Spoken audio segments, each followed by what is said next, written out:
अभी मैं युवाओं का शहर पटना के भिकना पहाड़ी में हूं और यहाँ पे मेरे साथ रितु जायसवाल जी हैं जो आरजेडी की नेता हैं और यहाँ पे छात्रों का समस्या को उठाने के लिए आई हैं। सबसे पहले सच तक न्यूज में आपका स्वागत है मैडम। बहुत बहुत धन्यवाद मनीष। अच्छा, आप यहाँ पे क्यों आई हैं?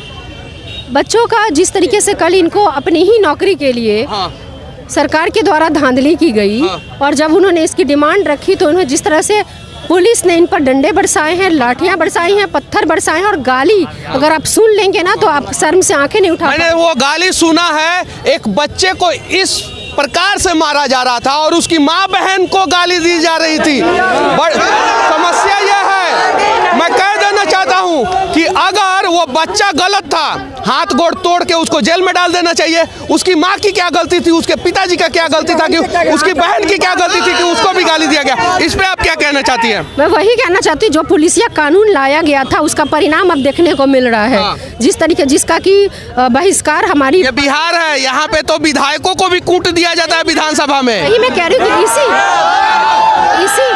इसी पुलिसिया कानून के विरोध में जब हमारी पार्टी ने विधानसभा का घेराव किया था तो सड़क से सदन तक जिस तरीके से गरिमा को तार-तार किया गया था, उसमें से एक हत्या के आरोपी का प्रयास कम मुझ पर भी है, 307 का मुकदमा मेरे ऊपर भी, क्योंकि मैंने भी ये कहा था कि ये पुलिसिया कानून का परिणाम जल्दी ही लोगों को देखने को और भुगतने को मिलेगा। हमारी पार्टी ने इसको प्रमुखता से रखी। यहाँ पे लाठीचार्ज हो जाएगा तो क्या कीजिएगा? वही खाएंगे मार, क्योंकि सब यही कर रखा है इन्होंने। पत्रकारों को भी मारा गया है कल, उस पे क्या कहना चाहती हैं? मारा गया, मुझे मारा गया था विधानसभा में, हम आपने देखा ही होगा। मैंने देखा था, वो पत्थर बरसाए गए थे, ईंटों से मारा गया था। तो ये तो इनका है। यहाँ आने से पहले मुझे पता था कि लाठियाँ चल सकती है, मार खा सकते, पर इसके डर से बैठेंगे तो नहीं। इनको लगता है ना सरकार उनकी है, नौकरी उनकी है, बहाली उनकी है, धांधली उनकी है, मगर क्रांति इन बच्चों का अधिकार है। ठीक है, ये जेपी आंदोलन की बात जो आपने की थी ना मनीष, ये जेपी आंदोलन हो करके रहेगा। अच्छा, विपक्ष के नेता जो हैं तेजस्वी यादव इन बच्चों के साथ कब आ रहे हैं? पहले भी साथ में थे लगातार, आपने देखा होगा, चाहे वो एसटीटी का कुछ। मैंने देखिए, मैं कड़वा सवाल करता हूँ, सिर्फ दो ही नेता को देखता हूँ मैं बच्चों के साथ, एक आपको, एक पप्पू यादव को। मैं जो फैक्ट है वो मैं बोलता हूँ, जो फैक्ट है। आप रहती है बच्चों के साथ, युवाओं के साथ, कहीं भी घटना घटता वहाँ जाती हैं, मैं पप्पू यादव को देखता हूँ। तीसरा बिहार में किसी नेता को नहीं देखता हूँ, ये बात सच है। पार्टी की तरफ से ही आए हैं बाबू, उनकी तरफ से ही आए हैं, पार्टी की तरफ से ही आए हैं। चाहे विधानसभा में सड़क पे मार खा रहे थे तब भी पार्टी के आह्वान पे ही थे। अभी भी मुझे कहा गया वहाँ जाने के लिए, वो 2 दिन उनको और लगेंगे पहुँचने में यहाँ पे।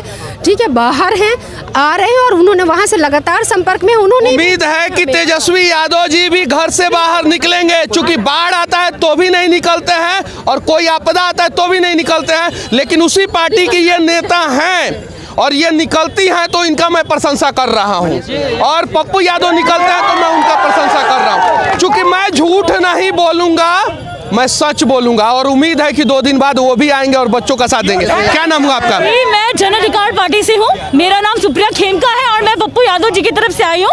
कल रात में भी उन्होंने जैसे सुना कि छात्रों के साथ अन्याय हुआ है, किस तरह से निर्ममता से उन्हें मारा गया है, वो उस वक्त पटना में अवेलेबल नहीं थे, फिर भी वो आंधी की तरह दौड़ते हुए आए कि मेरे बच्चों के साथ गलत नहीं होना चाहिए, उनके भविष्य के साथ गलत नहीं होना चाहिए। आप देख रहे हैं कि ये सरकार युवा विरोधी है और जो कि हमें यही बर्दाश्त बिल्कुल नहीं है। आज ये सरकार ने लोगों को रोड पे ला दिया है, हमारे युवा पीढ़ी को रोड पे ला के रख दिया है, बस राजनीति रोटी सेकने के लिए। कोई भी राजनीति दल के लोग जब भी नहीं आते हैं, हमारे पप्पू यादव जी आते हैं और हम जब तक ये लड़ाई लड़ेंगे, जब तक ये मेरे भाइयों को इंसाफ नहीं मिल जाता है, हम ये लड़ाई लड़ते रहेंगे। पप्पू यादव जी का साफ तौर पे कहना है कि ये युवा विरोधी सरकार है, जो कि ऐसा हम नहीं होने देंगे। इनके सुनहरा भविष्य, इन्होंने बहुत मेहनत से पढ़ाई की है, लोग दूर दूर से। विधानसभा में कब सवाल उठाया जाएगा इस पे दीदी, आप बताइए? लगातार उठा रहे, लगातार आप सदन में देखेंगे तो यही सवाल। तो ये भी अगर सत्र शुरू होगा, सत्र में ही तो रखी जाएगी ना, तो सत्र जब होगा तो भी उठाया जाएगा, पहले भी उठाया गया है। बच्चों को इंसाफ कब मिलेगा? ये तो सवाल मैं गलत आदमी से पूछ रहा हूँ, इसलिए कि आप सत्ता के शीर्ष सिंहासन पर नहीं बैठी हैं, लेकिन फिर भी मुझे कहीं नहीं तो कहीं उम्मीद है कि आप बच्चों के साथ उसी मजबूती के साथ खड़ी रहेंगी जिस मजबूती के साथ पहले खड़ी रहती थी। कब इंसाफ मिलेगा बच्चों को?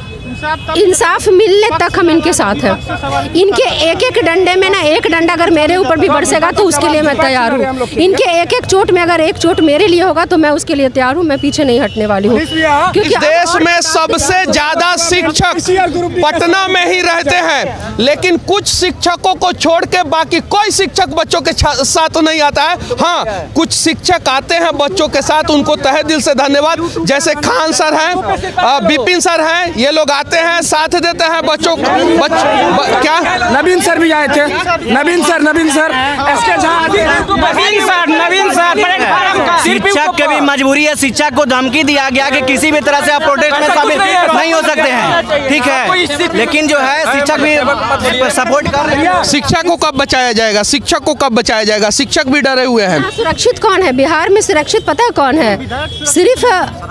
सिर्फ शराब माफिया सुरक्षित है और अपराधी सुरक्षित है। अपराधी अपराध करके पूरी तरह से सुरक्षित मिला है। इस देश में छीनना पड़ेगा, आजादी भी छीनना पड़ा था, आजादी भी छीनना पड़ा था और बच्चा का हक भी छीनना पड़ेगा।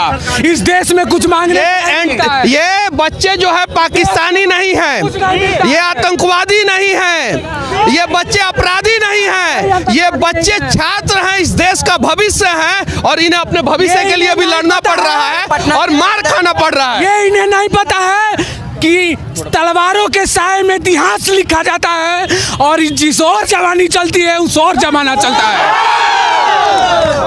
उम्मीद है कि सरकार इन बातों को समझेगी और जिस दिन सरकार इन बातों को समझ जाएगी, शायद बच्चों को सड़कों पे आके इस प्रकार से प्रदर्शन नहीं करना पड़ेगा।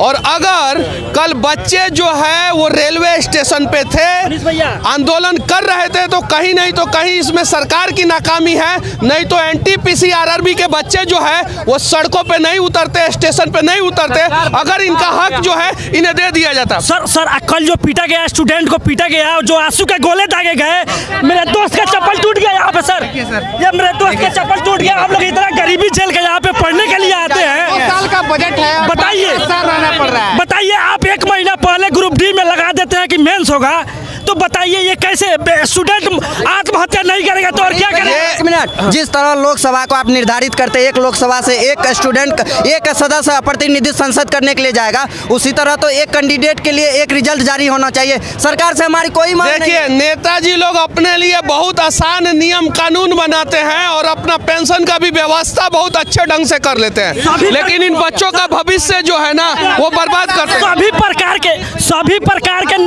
प्रकार के कृषि का नेता होता है, सभी प्रकार के मांग, किसी का मांग का नेता होता है, ये स्टूडेंट का नेता कौन होगा सर? उसके पीछे एक कहानी मैं बता रहा हूँ। इन्होंने बहुत अच्छा सवाल किया है कि स्टूडेंट का नेता कौन होगा, तो इन्हीं छात्रों से 1 मिनट रुकिए, फिर आप लोगों से भी एक कड़वा सवाल पूछना चाहता हूँ और जवाब दीजिए।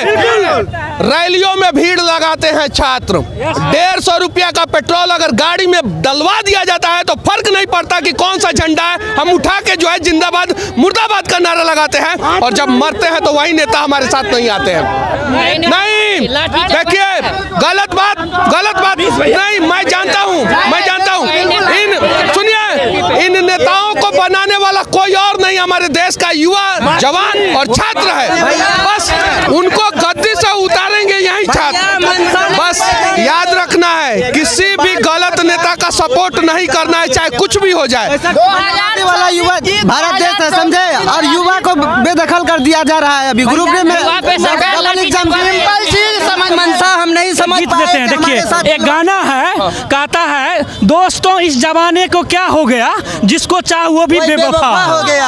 हम लोग मोदी जी सरकार को वोट दिए क्योंकि चाहा उनका, लेकिन उन्हीं को चाह वो बेवफा हो गया। 92 लाख हम लोगों ने ट्वीट किया, 92 लाख ट्वीट किया हम लोगों ने, 92 लाख ट्वीट किया गया, वो 1.5 करोड़ ट्वीट हो गया था, ठीक है सर, लेकिन ट्वीट बोल रही है, प्रशासन बोल रही है, हो रहा था, प्रशासन बोल रही है कि छात्र करे उसलिए लाठी चार्ज करना पड़ा। तो छात्र करे तो लाठी चार्ज हुआ, तो छात्र के माँ बहन को गाली क्यों दिया गया? उनकी क्या गलती थी? उसका सिंपल जवाब है, एक मिनट, अगर छात्र को करना पड़ा तो छात्र तो सबसे पहले 90 लाख ट्वीट किए, आप अगर उस पे एक्शन ले लिए रहते तो क्या जरूरी था लड़कों को पहुंचना? और देखिए, मैं कल रात में उत्तर प्रदेश में था, वहाँ पे गोरखपुर में एक रेप की घटना हुई है, वहाँ पे मैं था और जब मुझे पता चला इन लोगों के ऊपर लाठीचार्ज हुआ है तो मैं वहाँ से यहाँ पे आया हूँ। उम्मीद है कि सभी लोग कम से कम इस देश के युवाओं का भविष्य बचाने के लिए प्रयास करेंगे और निष्पक्षता पूर्वक प्रयास करेंगे। और इस देश में सबसे ज्यादा युवा जो है ना पटना शहर में रहते हैं। रेलवे ग्रुप डी 2018 में जो वैकेंसी आया था उसमें 1,89,00,000 लड़का फॉर्म फिलअप किया था। उसमें सिंगल सीबीटी लेकर के आप एग्जाम कंडक्ट करा दिए। 2019 में जो ग्रुप डी का वैकेंसी आया उसमें 1,15,00,000 कैंडिडेट फॉर्म फिलअप किया गया। आप भाई से ये पूछना चाहते हैं 1,89,00,000 ज्यादा है या 1,15,00,000? 89,00,000 में आप सीबीटी 1 करके आप एग्जाम कंडक्ट करा सकते हैं, तो 1,15,00,000 में क्यों नहीं? आपको इसकी क्या जरूरत पड़ गई कि ज्यादा में 1 सीबीटी और कम में 2 सीबीटी? अगर यही करना चाहते थे तो आप नोटिफिकेशन के टाइम करते। चेयरपर्सन साहब जो है अभी 10 दिन पहले लाइव आए थे, किसी मीडिया में लाइव आए, उन्होंने कहा कि 71 पेज का जो मैंने नोटिफिकेशन जारी किया था अब उसमें किसी भी प्रकार से कोई संशोधन नहीं हो सकता है। लेकिन उन्हें कल जो है रात में जो है एक नोटिफिकेशन जारी किया क्या कि अब ग्रुप डी में 2 एग्जाम होंगे, CBT 1 और CBT 2, जो कि आज तक कभी ऐसा लिया नहीं गया है, कहीं से भी जायज नहीं है। मैं कारण बता देना चाहता हूँ, इस देश की सरकार जो है बिहार और उत्तर प्रदेश के युवाओं को बेरोजगार रखना चाहती है, क्योंकि इस देश में अगर कहीं किसी नेता को ताकत दिखाना होता है तो बिहार और उत्तर प्रदेश में वो नेता रैली करता है। और जब बिहार और उत्तर प्रदेश के युवा बेरोजगार रहेंगे तो रैलियों में भीड़ लगाएंगे। उसके अलावा एक और चीज मैं बता देना चाहता हूँ, इस देश की सरकार जो है हर चीज को बेचना चाह रही है। अगर रेलवे में ये सभी चले जाएंगे तो वो बिक नहीं पाएगा आसानी से, इसलिए जो है ना वैकेंसी में जानबूझ के गड़बड़ी किया गया है ताकि ये लोग आंदोलन करें और वैकेंसी को निरस्त कर दिया जाए। ये सब चीजें सुधार हो और जल्द से जल्द इन युवाओं का समस्या का समाधान। हाँ, क्या मांग है? मांग बताइए, सिर्फ मांग। मांग यही है कि इन्होंने कहा कि 3 तारीख को जो हम सेंटर शो कर देंगे, 3 तारीख को आपका कहाँ परीक्षा होने वाला एनटीपीसी CBT 2 का, लेकिन हम लोग बोल दिए कि 26 तारीख को गणतंत्र दिवस है, ठीक है, उस दिन से पहले यदि नहीं आपने किया सुधार यानी कल तक, तो फिर अभी जो उग्र आंदोलन जो अभी शुरू नहीं किया, हम लोग शांतिपूर्ण किए हैं, लेकिन उनका मंशा यही है कि करें आंदोलन। कर सकते हैं मनीष भैया, इससे भी बड़ा यदि 26 तारीख तक नहीं हुआ तो इससे भी बड़ा आपको 3 साल पहले पता नहीं था कि कितना स्टूडेंट है। 1 महीना पहले एग्जाम का नोटिस देते हैं कि हम CBT 2 लेंगे। अब ये बताइए कि एक जो 3 साल से आप फॉर्म भरवाए हैं तो आपका अंदाजा होगा ना कि ये दलील दे रहे हैं कि जनसंख्या। मैं अभी जहाँ खड़ा हूँ पूरे देश में सबसे ज्यादा शिक्षक और बच्चे इसी जगह पे रहते हैं। यहीं पे जहाँ पे खड़ा हूँ भिकना पहाड़ी बाजार समिति एरिया है ये सब, और यहीं पे सबसे ज्यादा बच्चे रहते हैं। तो उम्मीद है कि इन बच्चों के साथ नाइंसाफी नहीं होगी। आप बोलते हैं देश के पास पैसा नहीं है, 1 मिनट, देश के पास पैसा नहीं है। 13 करोड़ का बाथरूम बनाते हैं मोदी जी स्नान करने के लिए, देश के पास पैसा नहीं है। 20,000 करोड़ का सांसद भवन बनाते हैं, जबकि सांसद भवन इतना अच्छा सांसद भवन है, देश के पास पैसा नहीं है। देश के पास सब है, ये साला ये चुतिया नेता लोग सब अपना घर में रखना चाहता है। प्रधानमंत्री का गाड़ी रुक जाता है तो देश में हल्का मर जाता है। साला हम लोग का जवानी 5 साल से बर्बाद हो रहा है, इसका लिए कौन जिम्मेवार होगा? ये लोग जो बार-बार नोटिफिकेशन का हवाला दे रहे हैं RRB, हम लोग जबकि डिजिटल प्रोटेस्ट करके इसको मांग किए। अब बताइए कि ये कैसा नोटिफिकेशन दिया गया जिसमें शिक्षक का दूर बड़े-बड़े टीचर भी नहीं समझ पा रहे कि कैसा नोटिफिकेशन। और मैं तो विनती है एग्जाम लिया जाएगा, 72 पेज का नोटिफिकेशन इस देश के रेलवे मंत्री जो है एक बार प्रेस कॉन्फ्रेंस करे और 72 पेज का नोटिफिकेशन जो है ना एक बार पढ़ के सुना दे।